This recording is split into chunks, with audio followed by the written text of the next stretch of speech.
রবিবার দুপুরে সচিবালয়ে প্রধানমন্ত্রী তারেক রহমানের সঙ্গে সাক্ষাৎ করেন ইলেকট্রনিক মিডিয়ার প্রধান নির্বাহী ও বার্তা প্রধানরা। এ সময় রাজনৈতিক খবরের বাইরে মানবিক বাংলাদেশ গড়ে তুলতে প্রয়োজনীয় কাজগুলোকেও গুরুত্ব দেওয়ার পরামর্শ দেন প্রধানমন্ত্রী। ব্যক্তির নিজস্ব রাজনৈতিক ভাবনা থাকলেও সংবাদ পরিবেশনে নিরপেক্ষতা বজায় রাখার আহ্বান জানান তিনি।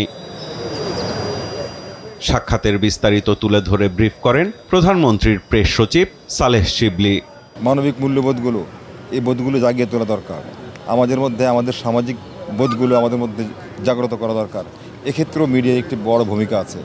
তো দীর্ঘ সময় ধরে উনি খোলামেলা কথা বলেছেন, উনি কথাগুলো শুনেছেন এবং উনি বলেছেন যে আগামী দিনগুলোতেও এভাবে মিডিয়ার সঙ্গে গণমাধ্যমের সঙ্গে উনি কথা বলবেন। গণমাধ্যম কর্মীদের অধিকার প্রতিষ্ঠা সহ নানা সংকট সমাধানে প্রধানমন্ত্রীর আশ্বাসের কথা জানান টেলিভিশন চ্যানেলগুলোর প্রধান নির্বাহী ও বার্তা প্রধানরা।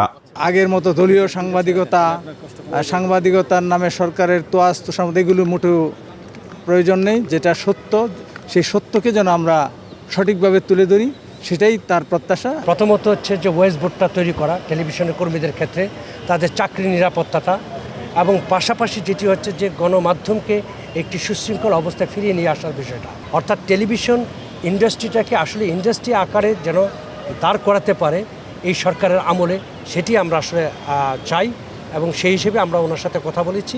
এর আগে যানজট নিরসন ও ট্রাফিক ব্যবস্থাপনার আধুনিকায়ন নিয়ে সভা করেন প্রধানমন্ত্রী। সভা শেষে সিদ্ধান্ত ও প্রধানমন্ত্রীর নির্দেশনা জানান সিটি কর্পোরেশনের প্রশাসক ও যোগাযোগ বিশেষজ্ঞরা। সায়েদাবাদে এক্সটেনশন কাজপুরে আমরা একটা আন্তঃজেলা টার্মিনাল আমরা করতে যাচ্ছি।